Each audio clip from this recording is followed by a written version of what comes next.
मूलोए सव्यसाहुणम् अर्हन्त भासयत्थं गणहर देवेहि गन्थियं सम्मं प्रणमामि भक्तिजुक्तो सुदृढाणमहोदहिं शिरसा मोक्षमार्गस्य नेतारं भेत्तारं कर्मभूभृतां ज्ञातारं विश्वतत्त्वानां वन्दे तद्गुणलब्धये।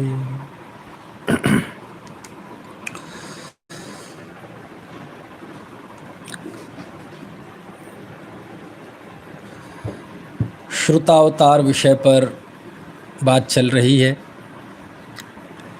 श्रुतावतार में हम जिनागम की संपूर्ण परंपरा और उनके आत्महित के लिए जो ग्रंथ हैं उन सभी ग्रंथों का अध्ययन कर रहे हैं। तत्वार सूत्र पर बात चल रही है। आज हमें इस बात पर विचार करना है कि आखिरकार 1900 साल हो गए लगभग तत्वार सूत्र की रचना हुए, लेकिन तत्वार सूत्र का किसी भी समय में किसी भी शताब्दी में कभी महत्व कभी कम नहीं हुआ, बल्कि उसका महत्व बढ़ता ही गया। आखिर क्या है ऐसा इस तत्वार सूत्र में कि इस पे सैकड़ों सैकड़ों टीकाएँ लिखी गई, वर्तमान में भी लिखी जा रही हैं, लेकिन विद्वानों का, ज्ञानियों का, मनीषियों का, है ना, साधु संतों का, आचार्यों का मन नहीं भरता इस तत्वार सूत्र के पढ़ने में, पढ़ाने में, उसका व्याख्या करने में। तो इस बिंदु को समझना है हमें कि आखिरकार हमारी आगम परंपरा में तत्वार सूत्र इतना लोकप्रिय क्यों रहा, उसके क्या कारण हैं। उसके पहले एक छोटे से प्रश्न क्या कहें, एक छोटी सी हमारे पास निवेदन है कि कल एक तत्वार सूत्र का जिक्र और किया था मैंने, प्रभा चंद्र के द्वारा लिखा हुआ। तो किसी ने कहा कि इसका भी थोड़ा सा और परिचय आप दे दीजिए। तो वैसे थोड़ा परिचय तो मैं दे ही चुका हूँ, फिर भी आपकी जिज्ञासा है तो तत्वार सूत्र नाम से एक ग्रंथ और है, और ये प्रभा चंद्र का लिखा हुआ है। अब प्रभा चंद्र आचार्य थे, मुनि थे या विद्वान थे, ये कुछ नहीं पता, लेकिन अनुमान कर लेते हैं एक सामान्य, इसके पीछे कोई आधार नहीं है कि यदि ये प्राचीन रचना है, बहुत प्राचीन, तो आमतौर पर प्राचीन काल में प्रायः आचार्य लिखा करते थे। लेकिन जिस तरह से तत्वार सूत्र की छाप है उस ग्रंथ पर, तो ये बाद का लिखा हुआ लगता है। अब वो कौन थे, जो भी थे, ज्ञानी थे, श्रुत सेवक थे प्रभाचंद्र, और उसमें सबसे अंत में जब एक अध्याय खत्म होता है, पूरा होता है, तो उसमें प्रभाचंद्र को बृहद प्रभाचंद्र लिखा। अब ये बृहद प्रभाचंद्र मतलब बड़े प्रभाचंद्र। अब बड़े प्रभाचंद्र कौन है, अब ये कुछ नहीं पता। ये आज से लगभग बहुत साल, कितने, 1944 सन में पुस्तकाकार में प्रथम बार प्रकाशित हुआ था। पंडित जुगल किशोर जी मुख्तार ने उसका संपादन किया था। पहले उनके अनेकांत उसमें आया था पुस्तकाकार, फिर बाद में उनके संपादकत्व में वो निकला। वीर सेवा मंदिर सरसाबा, जो कि सहारनपुर में है जिला, वहाँ से ये प्रकाशित हुआ था। और उस तत्वार सूत्र के जैसे 10 अध्याय हैं, इसमें भी 10 अध्याय हैं। जैसे तत्वार सूत्र के 10 अध्यायों का विषय है, ऐसे ही इस तत्वार सूत्र का भी 10 अध्यायों में वही विषय है। सूत्र के गठन में थोड़ा फर्क है ना। उसमें भी देखो, आपको कुछ 2-4 सूत्र सुनाऊं मैं आपको, वो प्रभाचंद्र आचार्य वाले, प्रभाचंद्र के तत्वार सूत्र के वैसे ही है, लेकिन देखो थोड़ा फर्क आ जाता है। जैसे यहाँ है सम्यक दर्शन ज्ञान चारित्राणि मोक्ष मार्गा, इस तत्वार सूत्र में है सम्यक दर्शनावगम वृत्तानि मोक्ष हेतु। मार्ग की जगह उन्होंने हेतु शब्द का प्रयोग किया, है ना। सम्यक दर्शन शब्द वैसा ही है, ज्ञान की जगह अवगम शब्द का प्रयोग किया, और चारित्र की जगह शब्द प्रयोग किया वृत्तानि। वहाँ चारित्राणी था, यहाँ वृत्तानि है, तो भाव वही है, लेकिन एक ही बात के लिए 2 सूत्र। क्या है, फिर से बोल दूँ इस सूत्र को, उमा स्वामी आचार्य का तो आपने सुना ही है। सम्यक दर्शनावगम वृत्तानि मोक्ष हेतु। फिर वहाँ है तत्वार्थ श्रद्धानम सम्यक दर्शनम। यहाँ तदर्थ श्रद्धा सबसे पहले सूत्र, दूसरा जीवादि सप्त तत्वम, जीवादि 7 तत्व हैं, और तदर्थ श्रद्धानम सम्यक दर्शनम, उनकी श्रद्धा का नाम सम्यक दर्शन है। नामादिना तन्यासा, जैसे वहाँ है नाम स्थापना द्रव्य भाव तस्तन्यासा, उन्होंने आदि कह के काम चला लिया। नाम आदिना तन्यासा, नाम आदि के द्वारा इनका न्यास होता है। प्रमाणे द्वे, 2 प्रकार का प्रमाण है। नयाह सप्त, सप्त नय है, तो उन्होंने वो सूत्र नहीं लिखा प्रमाण नयर अधिगमा कि प्रमाण और नय साधन है, उन्होंने सीधे प्रमाण और नय का विवेचन ही प्रारंभ कर दिया। तो वही विषय वस्तु है, लेकिन आपको थोड़ा सा परिचय मिले। आपको देखो इसका मंगलाचरण भी मैं आपको पढ़ के सुनाता हूँ, वो प्रभाचंद्र वाले तत्वार्थ सूत्र का। सदृष्टि ज्ञान वृत्तात्मा मोक्ष मार्ग सनातनः अविरासीद्यतो वंदे तमः वीर मुच्युतम।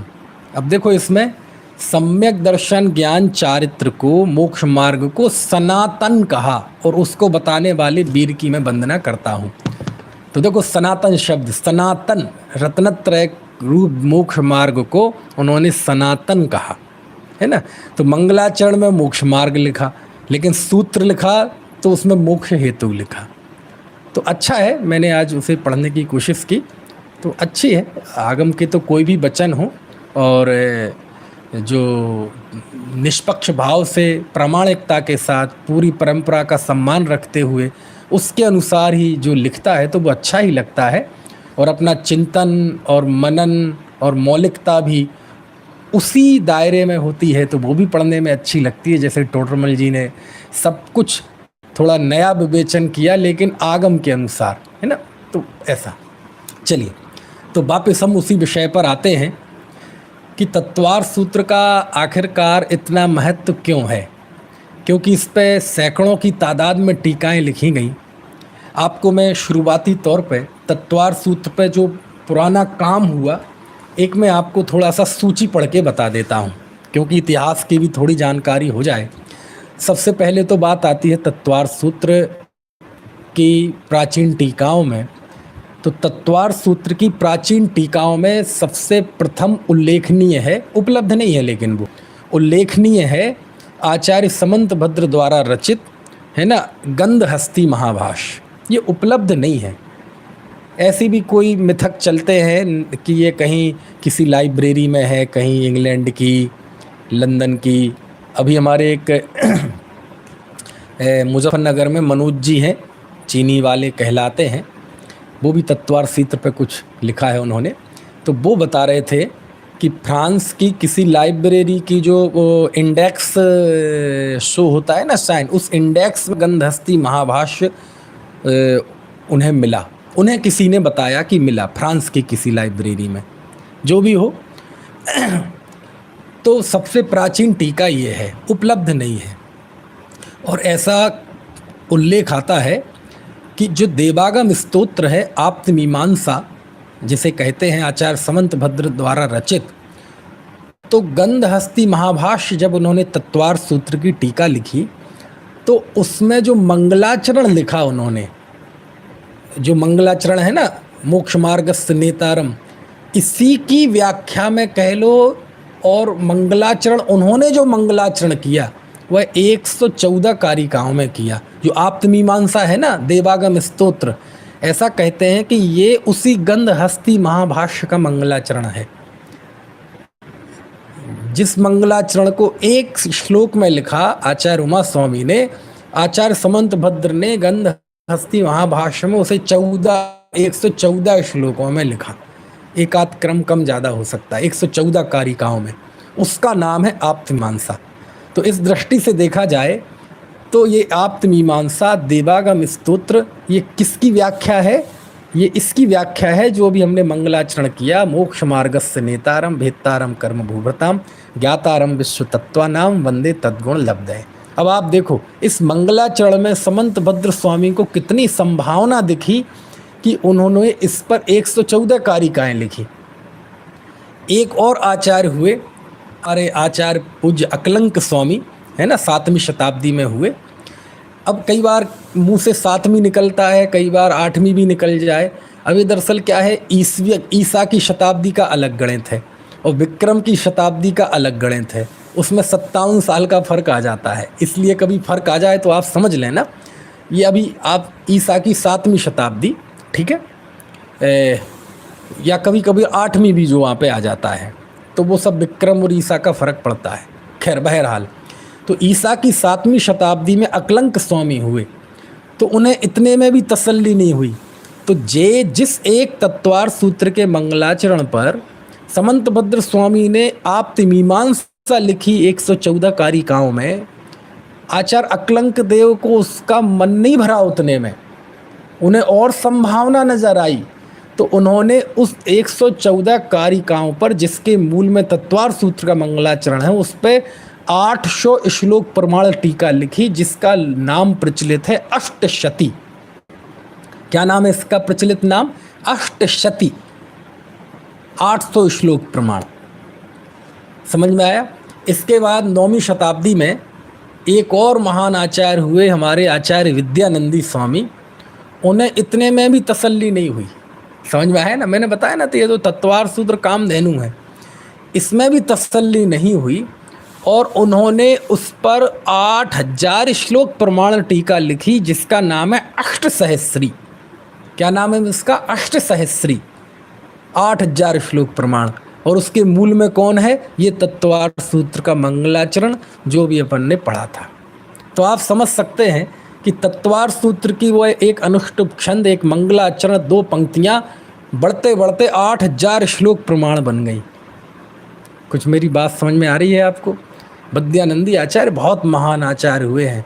आप्त परीक्षा, है ना, प्रमाण परीक्षा, युक्त्यानुशासन की टीका, ऐसे बहुत उन्होंने न्याय के ग्रंथ लिखे हैं, ठीक है, और श्लोक वार्तिक तो लिखा ही है। तो विद्यानंदी आचार्य ने, यही कारण था कि ये जो मोक्ष मार्गस्य नेतारम भेत्तारम कर्म भूभृताम ज्ञातारम विश्व तत्वानाम वंदे तद्गुण लब्धये, इस मंगलाचरण को मालूम क्या कहा विद्यानंदी आचार्य ने? तीर्थ कहा। क्या कहा? तीर्थ। बोले ये तो तीर्थ है ये मंगलाचरण। क्यों? उस पे 114 कारिकाएं लिख गई समंतभद्र स्वामी ने, 800 श्लोक प्रमाण टीका लिख गए अकलंक स्वामी, वो उन्होंने स्वयं 8000 श्लोक प्रमाण टीका लिखी। तो आप समझ सकते हैं कि तत्वार सूत्र के मंगलाचरण में जब इतनी ताकत है, इतनी संभावनाएं हैं, तो एक एक सूत्र में कितनी संभावनाएं होंगी। इसलिए तत्वार सूत्र है महान हुआ। अभी बताएंगे, अभी तो मैं टीकाओं का परिचय दे रहा हूँ। तो ये पहली टीका, लेकिन उपलब्ध नहीं है, ठीक है।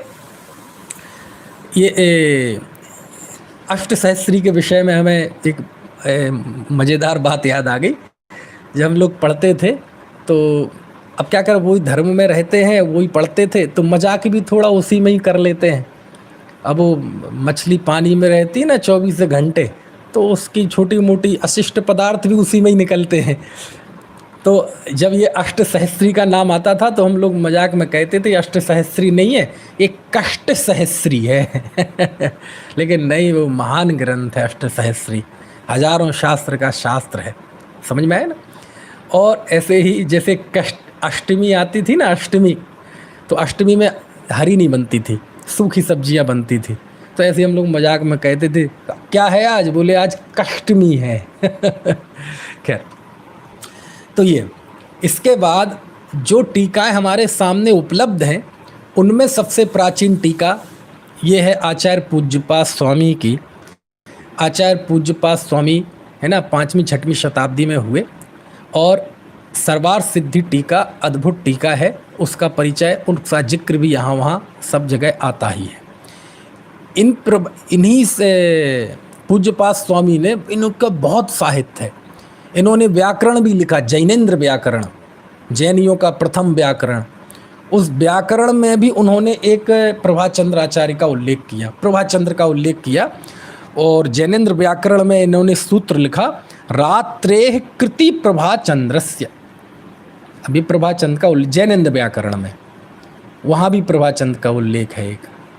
आपको पता है प्रभाचंद्र नाम से बहुत हुए हैं। हमारे जो चंद्रगुप्त हुए ना, भद्रबाहु आचार्य के शिष्य सम्राट चंद्रगुप्त, जिन्होंने बाद में जैनेश्वरी दीक्षा ली और आचार्य भद्रबाहु का शिष्यत्व अंगीकार करके वो दक्षिण भारत चले गए, वो अकाल से दूर, दुर्भिक्ष से दूर, और फिर उनकी वहाँ समाधि हुई भद्रबाहु स्वामी की श्रवण बेलगोला में, और वहीं पे चंद्रगुप्त महाराज श्री की भी समाधि हुई। और चंद्रगुप्त महाराज का एक नाम आता है कि उनका दीक्षा नाम प्रभाचंद्र था। क्या नाम था? प्रभाचंद्र। तो एक वो भी प्रभाचंद्र का नाम, लेकिन उनके द्वारा तत्वार्थ सूत्र लिखने का कोई उल्लेख नहीं है, संभव भी नहीं है। वो प्रभाचंद्र भी हैं। एक 6वीं शताब्दी में देवनंदी पूज्यपाद स्वामीमुनि प्रभाचंद्र का उल्लेख किया जैनेन्द्र व्याकरण के एक सूत्र में। और प्रसिद्ध आचार्य तो है ही, प्रमेय कमल मार्तंडकार, कौन थे पता नहीं। तो 2 टीकाएं। तीसरी टीका का एक और उल्लेख मुझे देखने नहीं मिली है, हो सकता है प्रकाशित भी ना हो, प्राप्त भी ना हो, इसके बारे में मुझे पता नहीं है। आचार्य श्री योगींद्र देवकृत तत्व प्रकाशिका टीका। आचार्य योगींद्र देवकृत, वो योगींद्र देव जिन्होंने कौन से लिखे? योग सार व परमात्म प्रकाश लिखे, है ना। यदि उनकी ये है तो ये 6वीं शताब्दी में हुए, है ना। और 6वीं शताब्दी बहुत प्राचीन आचार्य हैं ये योगेंद्र देव, है ना। अमृताशीति ग्रंथ भी उनका है, वो भी संस्कृत में है।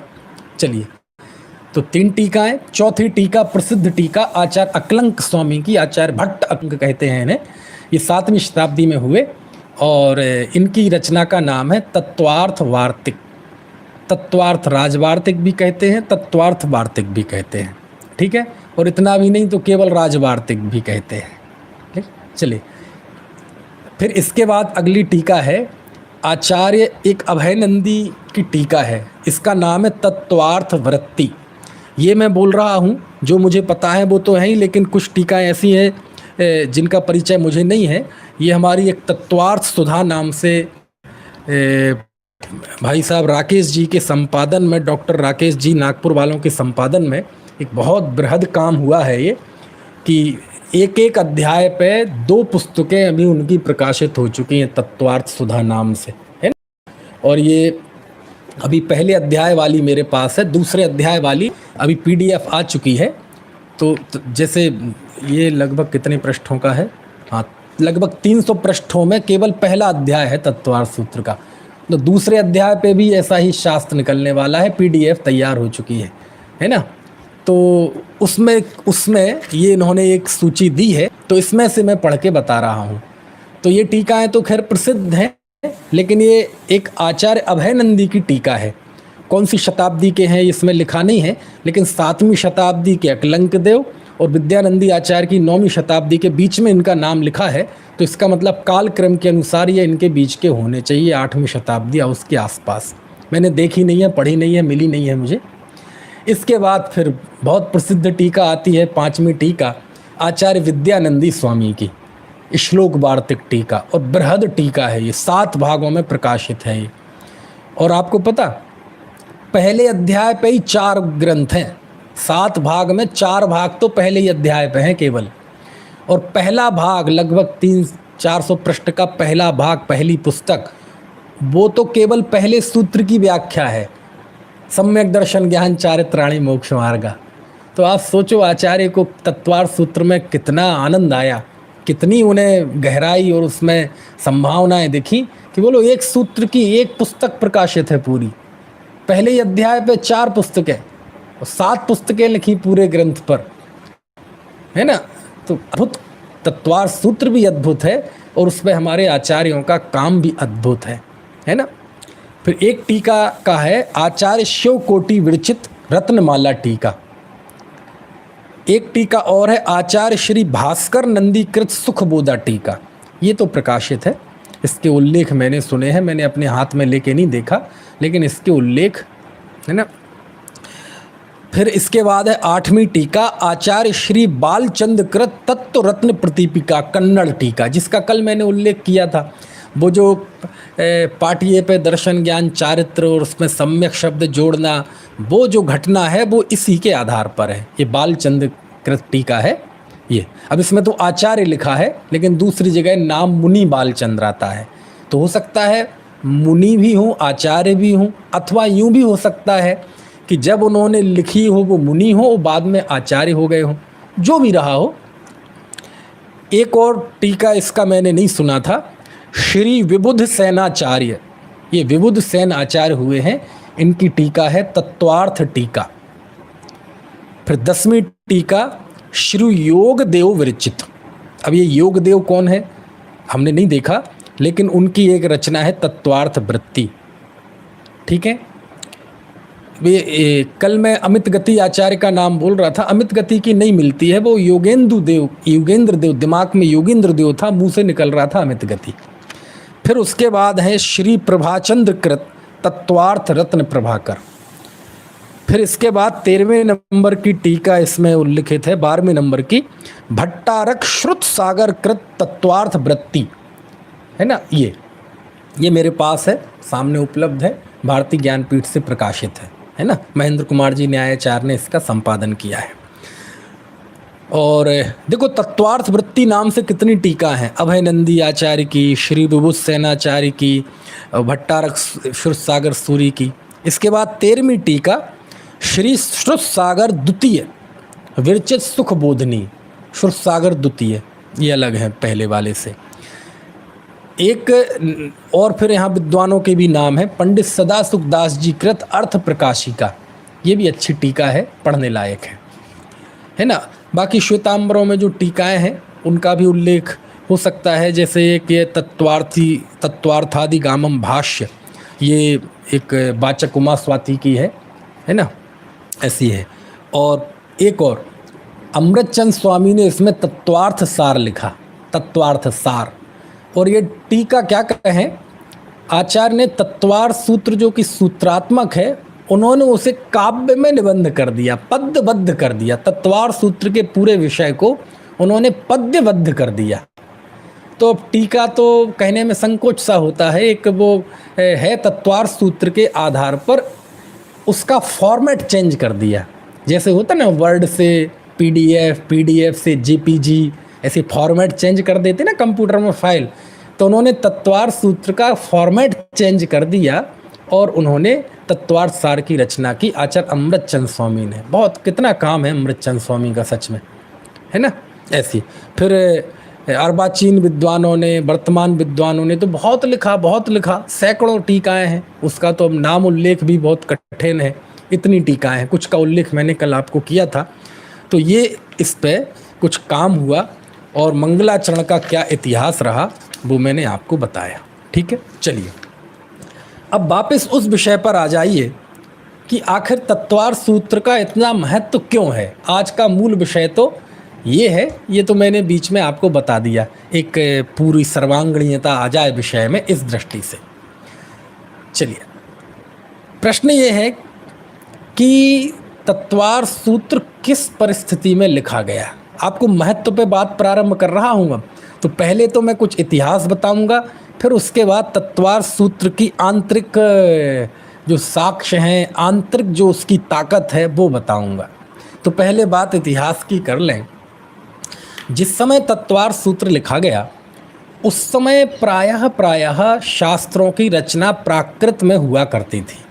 आप देखो अभी तक जितने हमने शास्त्रों को पढ़ा श्रुतावतार की इस श्रृंखला में, कुंद देव के सभी आगम प्राकृत भाषा में थे, मूलाचार प्राकृत भाषा में, भगवती आराधना प्राकृत भाषा में, कसाय पाहुड़ प्राकृत भाषा में, छठखंडागम षटखंडागम प्राकृत भाषा में। ठीक है, कुमार कार्तिकेय स्वामी का ये वारसाणु कार्तिकेयानुप्रेक्षा प्राकृत भाषा में। तो उस समय प्राकृत भाषा का चलन था। हमारे आचार्यों ने प्राकृत भाषा में ग्रंथों की रचना की। प्रश्न, प्राकृत भाषा में क्यों की? प्राकृत भाषा में इसलिए की क्योंकि उस समय प्राकृत भाषा जनभाषा थी। जिस समय संस्कृत एक स्टैंडर्ड लैंग्वेज थी, शिक्षा की भाषा थी, विद्वानों की भाषा थी, दर्शन की भाषा थी, पंडिताई की भाषा थी, पढ़े लिखे लोगों की भाषा थी, लेखन की भाषा थी। उस समय, आज से लगभग 2500 साल पहले की बात बता रहा हूँ मैं, उस समय जनभाषा मतलब आम लोग जिस भाषा में बात करते हैं, खेतीहर हैं, किसान हैं, मजदूर हैं, प्रतिहारी हैं, आम जनता है, दुकानदार हैं, ये सब लोग जिस भाषा में बात करते थे वो भाषा कहलाती थी प्राकृत भाषा। आज भी देख लो आप, शिक्षा की भाषा अलग होती है, लेखन की भाषा ये सब अलग होती है, और बोलचाल की भाषा अलग होती है। आप देखो, जैसे आप में से जो लोग बुंदेलखंड के होंगे बड़ी आसानी से समझ जाएंगे। आप बोलेंगे तो बुंदेली बोलेंगे, हैं कहाँ जा रहे, कितने जा रहे, इतने तो वाह, समझ में आया ना। लेकिन आप जब लिखेंगे तो ऐसे थोड़ी लिखेंगे, कहाँ जा रहे हो, किधर जा रहे हो। ठीक है, आपको मान लीजिए कि आपको छुट्टी चाहिए है, किसी स्टूडेंट को, विद्यार्थी को छुट्टी चाहिए स्कूल से, तो देखो उसकी बोलचाल की भाषा अलग होगी और लेखन की भाषा अलग होगी। बोलेगा कैसे जी, यहाँ की यूपी की, यहाँ की उत्तर प्रदेश की, यहाँ की लैंग्वेज में मैं बताता हूँ। अजी गुरुजी जरा वो बस जी ऐसे हाथ ऐसे थोड़े घर्षण करके, अजी गुरुजी बस छुट्टी सी चाहिए जी। क्या चाहिए? छुट्टी नहीं चाहिए, छुट्टी सी चाहिए। क्यों भाई, क्यों चाहिए छुट्टी सी? अजी बस जी यूँ समझो जी, बस घर में शादी सी है जी, और अब नू ना चले जा जी, रोज़ तो आने का नहीं जी। तो समझ गए? अब ये हो गई बोलचाल की भाषा। अब उससे कहा जाए एप्लीकेशन लिख के लाओ, तो अब लेखन की भाषा अलग होगी।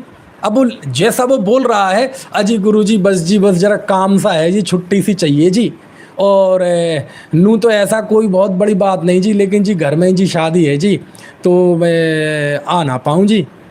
समझ गए? अब आप ये बोलेंगे, अब इसे आप लिख के बताओ, कहें एप्लीकेशन लिख के लाओ, तो वो लिखेगा कैसे?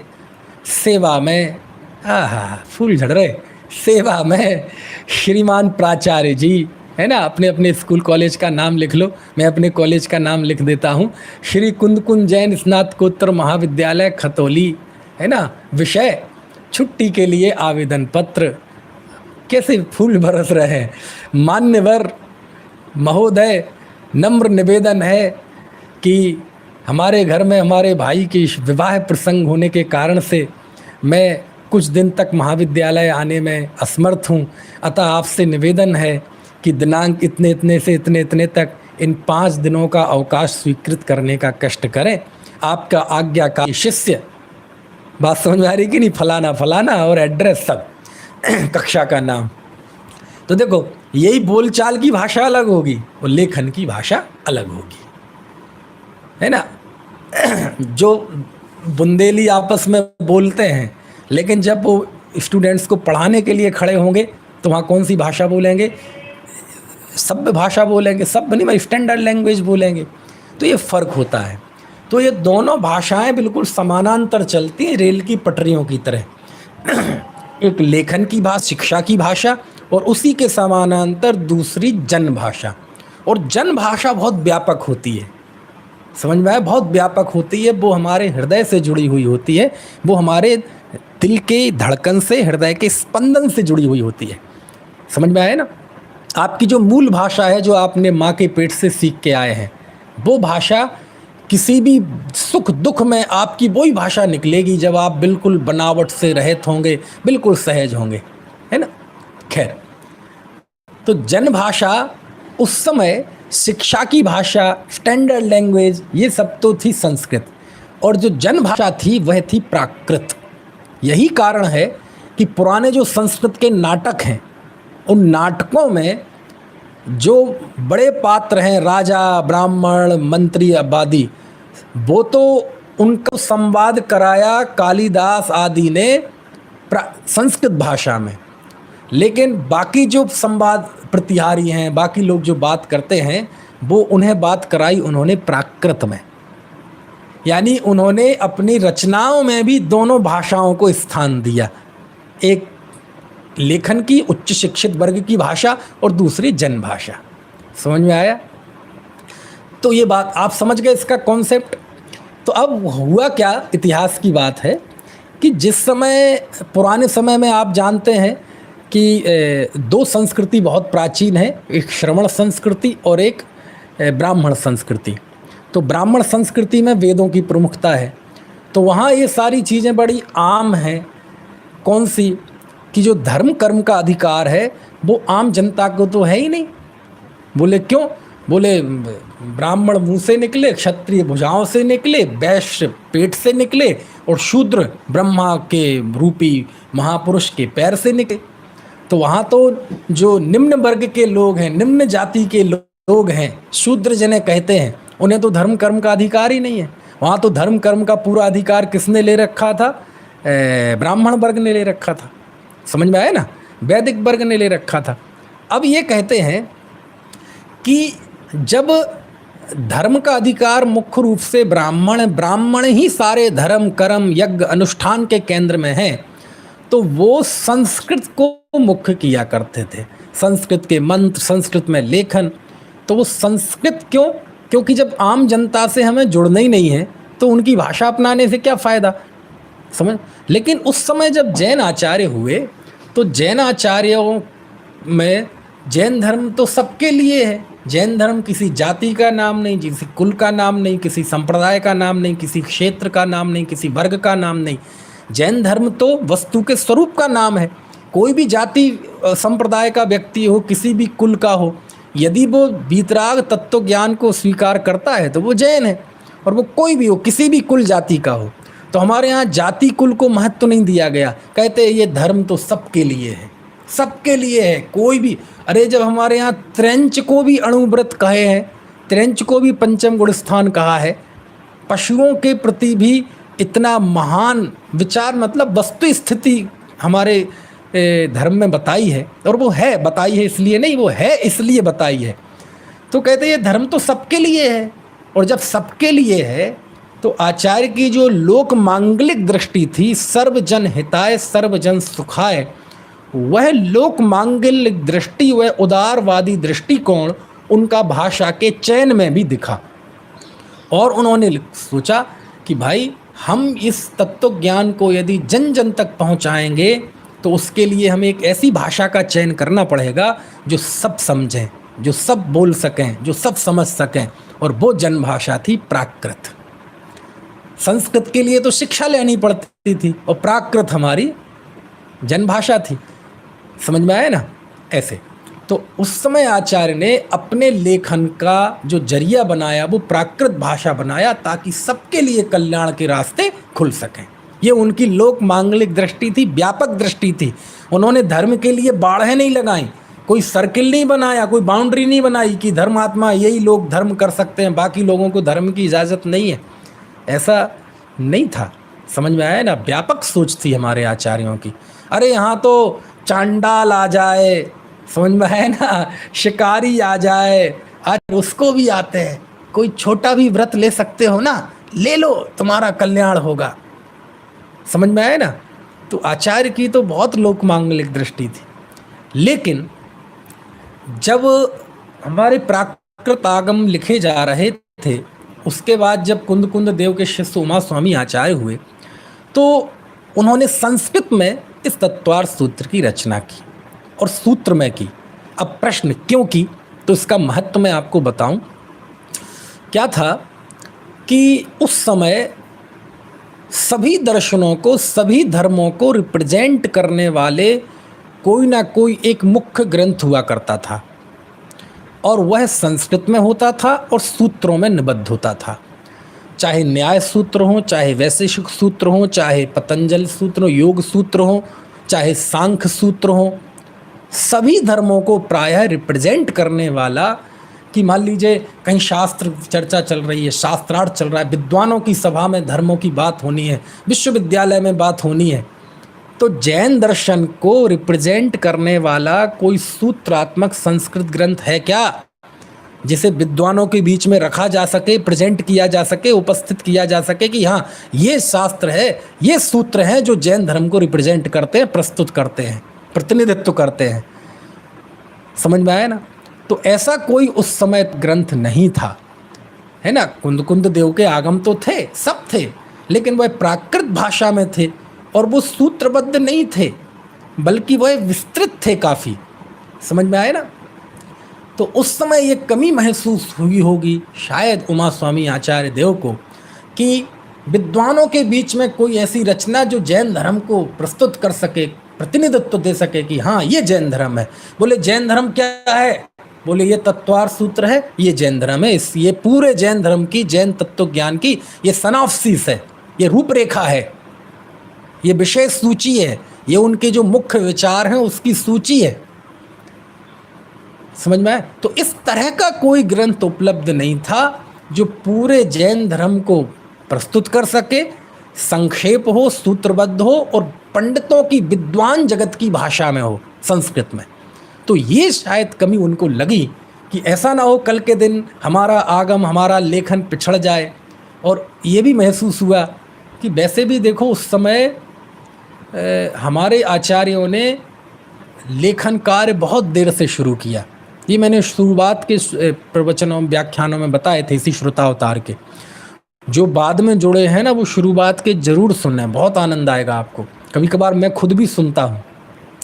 तो उस समय जब हमारा जिनागम लिपिबद्ध होना शुरू हुआ, भूतबली, पुष्पदंत आचार्य, गुणधर आचार्य, उसके बाद कुंद कुंद देव, ये सब तो बहुत देर से शुरू हुआ। उसके पहले दूसरे धर्मों का विपुल साहित्य लिखा जा चुका था। उसके पहले वेद ब्राह्मण लिखे जा चुके थे, ये नाटक, रामायण, महाभारत, ये सब पहले लिखे जा चुके थे। बौद्ध भी अपना संरक्षण कर चुके थे लेखन करके। हमारे आचार्यों ने बहुत देर से लिपिबद्ध किया, मतलब देर आए लेकिन दुरुस्त आए। समझ में आए ना? अब वो क्यों लेट शुरू हुआ, देर से क्यों लिपिबद्ध होना शुरू हुआ, इस सब बातों पे मैंने शुरुआत में चर्चा की है। तो उमा स्वामी आचार्य को कहीं ये भी लगा होगा कि वैसे ही बहुत लंबा समय बीत चुका है, सब जगह साहित्य लिखा गया लेकिन हमारे जैनाचार्यों ने साहित्य नहीं लिखा था। तो ऐसा ना हो ये लोग ये समझें, और लिखा भी गया तो प्राकृत भाषा में, जन भाषा में, आम जनता की भाषा में, तो दुनिया तो ये समझेगी कि ये जैनी तो अशिक्षित लोग हैं, इन्हें केवल अशिक्षितों की, जाहिलों की, अनपढ़ों की भाषा आती है। प्राकृत भाषा किसानों, मजदूरों की, आम जनता की भाषा आती है। ये तो आम जनता की भाषा में उस समय जो ब्राह्मण वर्ग था वो प्राकृत भाषा को हे जैस दृष्टि से देखता था। किस दृष्टि से? हे दृष्टि से देखता था। आज भी जैसे कोई पढ़े लिखे लोग मिलेंगे ना, और भले ही जैसे मान लीजिए दो बुंदेलखंडी मिलेंगे, तो अब दोनों बुंदेलखंड के हैं, लेकिन पता चलेगी वो दोनों स्टैंडर्ड लैंग्वेज में बात करने लगे। और कदाचित दो कोई इंजीनियर होंगे, हिंदुस्तान के होंगे, लेकिन पता चले अंग्रेजी में बात करें। क्यों? हिंदी बोलने में उन्हें बेइज्जती लगती है, ऐसा, जबकि ऐसा नहीं है। समझ में? तो ऐसे ही उस समय जो पंडित वर्ग था वो प्राकृत भाषा, प्राकृत कोई भाषा है? और प्राकृत भाषा के फिर प्रतिक्रिया में इस तरह की व्याख्याएं भी चली कि संस्कृत किसे कहते हैं? जो संस्कारों से युक्त भाषा है उसका नाम संस्कृत है। मतलब संस्कृत है संस्कारों से युक्त, और बाकी भाषा है सब असंस्कृत, असंस्कार से रहित। और बाकी भाषाएं मतलब कौन सी? वही प्राकृत भाषा, पाली भाषा, अपभ्रंश भाषा जो बाद में निकली। अपभ्रंश तो समझ में आया ना? तो भाषा के प्रति पंडितों का ये दृष्टिकोण था। तो इन सब चीज़ों का बोध आचार्य उमा स्वामी को जरूर हुआ होगा कि नहीं, हमारे में से भी एक ऐसा ग्रंथ होना चाहिए जो पंडितों की भाषा में हो, दुनिया में शास्त्रार्थ व विद्वानों की जो भाषा है ना, जिसकी पढ़ाई विश्वविद्यालयों में चलती है। पुराने समय में विश्वविद्यालय थे ना, ये नालंदा विश्वविद्यालय, ये तक्षशिला विश्वविद्यालय, ये उस जमाने के हैं। किस जमाने के? आचार्य कुंद से भी 300 साल पहले के, उमा स्वामी आचार्य से भी 400 साल पहले के। समझ में आती है बात कि नहीं? और एक और भी मार्के की बात बताता हूँ मैं आपको। अभी टीवी में एक चाणक्य सीरियल आता था, पुराने किसी ज़माने में आता था दूरदर्शन पे। अभी लॉकडाउन के दौरान उसका दोबारा प्रकाशित हुआ, इसमें प्रसारण हुआ। उसमें आप देखेंगे चंद्रगुप्त के समय की बात है, और चंद्रगुप्त यानी समझ लो भद्रबाहु आचार्य के शिष्य। और भद्रबाहु कब हुए? भगवान महावीर के लगभग 150 साल बाद, है ना? क्योंकि पहले 62 साल में तो 5 केवली हुए, उसके बाद 100 साल में 5 श्रुत केवली हुए, तो अंतिम श्रुत केवली भद्रबाहु थे। यानी कुंद देव से भी लगभग 400 साल पहले। कौन? वो चाणक्य चंद्रगुप्त की बात है।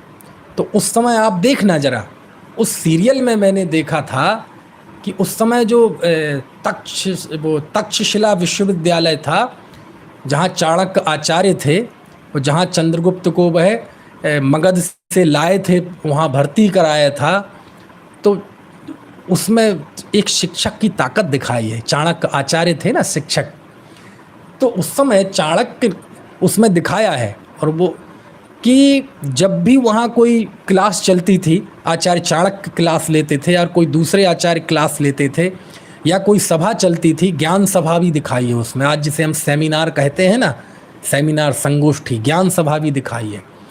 तो आप देखेंगे वो वहाँ जो भी क्लास चलते हुए दिखाई है तक्षशिला में, उसमें कहीं कोई पुस्तक नहीं है, कोई ग्रंथ नहीं है। आप देखना, आचार्य बोल रहे हैं और समस्त जो शिष्य हैं, उस छात्र हैं, वो सुन रहे हैं। समझ में है ना? कोई पुस्तक नहीं दिखाई। तो क्या पुस्तकें नहीं होती थी? हाँ, लिखित रूप से थी, लेकिन वो इतनी रेयर होती थी कि आचार्य महाराज अपने अध्ययन के लिए कुछ नोट्स तैयार कर लेते थे। वो उनकी अपनी निजी संपत्ति हुआ करती थी, और वो इतनी अमूल्य संपत्ति हुआ करती थी, इतनी अमूल्य संपत्ति हुआ करती थी कि जब मगध से चंद्रगुप्त को ले जाने की बारी आई कि इसे हम विद्यार्थी बनाएंगे, इसे बहुत बड़ा आदमी बनाएंगे, तो मगध में जब उसको ले जाना था तो उनके पास पैसे नहीं थे कि इन घर वालों को कुछ पैसे दे के जाए ना, एक तरह से, है ना, क्योंकि तो उस समय उनके पिता की कोई संपत्ति होगी। संपत्ति मतलब एक कपड़े में उनके पिता, जिनका नाम था चणक, है ना, चाणक्य के पिता चणक, वे भी बहुत बड़े आचार्य थे। उन पर भी राजद्रोह का केस चला था और फिर उनको जेल में डाल दिया गया था और उनकी मौत हो गई थी। तो राजद्रोह कुछ नहीं था, उन्होंने कुशासन के खिलाफ आवाज़ उठाई थी। तो वो भी बहुत बड़े आचार्य थे। तो उनके बनाए हुए कुछ नोट्स थे, वह उन्होंने वो इकट्ठे थे, पिताजी के थे, उनकी धरोहर थी। देखो पुराने ज़माने में ये चीज़ें धरोहर हुआ करती थी। तो वो ऐसी मजबूरी थी कि वो वहाँ गए, वहाँ मगध के किसके पास, कोई बहुत बड़ा नाम भूल गया मैं, कि मेरे पास ये चाणक्य महाराज के नोट्स हैं, आप इन्हें ले लीजिए। तो उसने लेने से मना कर दिया, इसलिए नहीं कि वो खरीद नहीं सकता था। बोले भैया ऐसी अमूल्य चीज़ बेची नहीं जाती, तुम बताओ कितने पैसों की ज़रूरत है, मैं दूंगा, लेकिन ऐसी अमूल्य चीज़ बेची नहीं जाती। इसकी क्या कीमत है? अमूल्य चीज़ है, तुम्हारे पिता की, और कितने आचार्यों के उसमें संकलन किया गया है। तो इतना कठिन था लेखन, और वो बहुत अमूल्य निधि हुआ करती थी। क्यों? क्योंकि उस समय श्रुति परंपरा से चलता था। आचार्य ने बताया, सबने सुन लिया, कोई प्रश्न है, आचार्य ने बता दिया। बुद्धि ज़्यादा थी, याद रखने की क्षमता ज़्यादा थी। समझ में आया ना? लेकिन धीरे धीरे जब और क्षीण होता गया, तब फिर लेख शुरू हुआ, और जैनाचार्यों ने काफ़ी देर से लेखन कार्य शुरू किया। समझ में आया ना? तो वो सब भी संस्कृत में होता था। विश्वविद्यालयों की शिक्षा संस्कृत में, शास्त्रार्थ संस्कृत में, सब संस्कृत में हुआ करता था। ज्ञान सभा संस्कृत में, सब संस्कृत में हुआ करता था। तो उमा स्वामी आचार्य को जरूर ये महसूस हुआ कि हमारे पास कोई ऐसी चीज़ नहीं है जो विश्वविद्यालय स्तर पर, जो शास्त्रार्थ, जो विद्वानों के बीच में रखी जा सके, कि ये है जैन धर्म का ग्रंथ जो संस्कृत में है, सूत्रबद्ध है और पूरे जैन धर्म का सार उसमें समेटे हुए है। ऐसी रचना की कमी महसूस हुई होगी उमा स्वामी आचार्य को। तब उन्होंने इस कमी को पूरा करने के लिए तत्वार्थ सूत्र ग्रंथ की रचना की। कुछ बात समझ में आ रही है आपको भैया? समझ में आ रहा है कि नहीं है? अब ये सब इतिहास की बातें हैं, लेकिन श्रोतावतार में ही हम इन सब चीज़ों की बातें नहीं करेंगे तो किस में करेंगे? आखिर में पता होना चाहिए कि हमारे आगम लिखे गए वो किस स्थिति में लिखे गए, किस मनोभूमि में लिखे गए, श्रुत के विच्छेद के भय से लिखे गए, लोक में जैन तत्व ज्ञान जन जन तक पहुँचे इस भावना से लिखे गए, लोक मांगलिकता के दृष्टिकोण से लिखे गए। और जब प्रथम संस्कृत ग्रंथ तत्वार्थ सूत्र लिखा तो उसके पीछे उनकी क्या सोच रही होगी, और उसके बाद तो फिर सिलसिला शुरू हो गया। हमारे प्राचीन आचार्यों को संस्कृत नहीं आती थी ऐसा थोड़ी है, लेकिन वो संस्कृत में लिख के उसे थोड़े लोगों की विषय वस्तु नहीं बनाना चाहते थे। कहते ये उन्होंने जब प्राकृत भाषा में लिखा तो ये दुनिया के सामने स्थापित कर दिया कि जनता की आवाज़ में भी शास्त्र लिखे जा सकते हैं, आम जनता की जुबान में भी शास्त्र लिखे जा सकते हैं, आम जनता की जुबान में भी गंभीर रहस्य भरे जा सकते हैं। और जब कुंद कुंद देव ने आगम लिखे तो जन भाषा में कैसे गंभीर तत्व उन्होंने लिखे। आप पढ़ो प्रवचन सार, आप पढ़ो प्रवचन पंचास्तिकाय, आप पढ़िए समय सार। जन भाषा में उन्होंने कितने गंभीर अर्थ भर दिए, देखो तो आप समझ में आए ना। दब्बम सल्लखड़ियम उपादव्य धुवत्त संयुक्तम गुणव पज्जासयम व जमतम भंडंती सब बंडुम। समझ में आया। 3 सूत्र जो तत्वार्थ सूत्र के हैं वो तीनों सूत्र आचार्य की एक गाथा में है। कितने गंभीर अर्थ। तो उन्होंने सिद्ध कर दिया कि जनता की भाषा में भी बात हो सकती है, जनता की भाषा में भी गंभीर रहस्य कहे जा सकते हैं। सिद्ध कर दिया। नहीं तो लोग जन भाषा ही समझते थे उसे, और नाटकों में भी लिखते थे तो गरीबों की और खेत मजदूर किसानों की और द्वारपालों की, दास दासियों की भाषा के रूप में प्राकृत लिखा करते थे। समझ में आया ना। तो ये सारी बातें हैं। आज समय हो गया है और महत्व क्या है, ये बहुत बड़े महत्व का बिंदु मैंने बताया कि तत्वार्थ सूत्र का इतना महत्व क्यों है। क्योंकि 1900 साल पहले उन्होंने संस्कृत में सूत्रबद्ध शैली में सारी दुनिया के सामने उस तत्वार्थ सूत्र के माध्यम से पूरे जिनागम को प्रस्तुत कर दिया। ये इसके महत्व का सबसे पहला और बहुत बड़ा कारण है। और बाकी और कौन से कारण हैं उसकी चर्चा हम कल करेंगे। अभी का समय हो